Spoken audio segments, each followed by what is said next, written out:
திமுக முழுக்க முழுக்க திமுக முஸ்லீம்களுடைய வாக்குகளை பெறுகிறது. ஆனால் அந்த பாஜக பயத்தை அப்படியே ஊதி ஊதி பெருக்கி அவங்கள்ட்ட வாக்குகளை வாங்குகிறார்கள். அதை அவர் சுட்டி காட்டுகிறார்.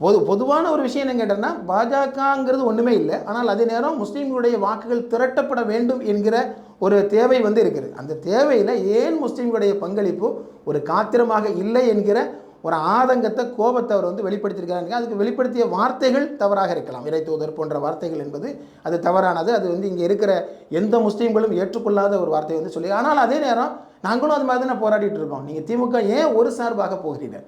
அப்படி அதிமுகவை எதிர்க்க வேண்டிய அவசியம் இல்லை. அதிமுக திமுக என்கிற இரு துருவங்கள் தான் தமிழ்நாட்டை வளர்த்ததைப் போல முஸ்லீம் சமூகத்திற்கும் செய்திருக்கிறது. பாஜகவோடு கூட்டணி இல்லை என்கின்ற நிலை வந்ததுக்கு அப்புறமும் மீண்டும் மீண்டும் அதிமுகவை ஒதுக்க வேண்டிய அவசியம் இல்லை. அதிமுக திமுக என்கிற நரேட்டிவ் தான் இந்த தமிழ்நாட்டிற்கும் நல்லது, சிறுபான்மை மக்களுக்கும் நல்லது என்கிற போராட்டத்தில் நாங்களும் சேர்ந்து இங்கு பங்களித்து கொண்டிருக்கிறோம். அதில் அதை ஒரு உணர்வுபூர்வமாக அண்ணன் அவர்கள் வெளிப்படுத்தியிருக்கிறார்கள் என்பதாக நான் கருதுகிறேன்.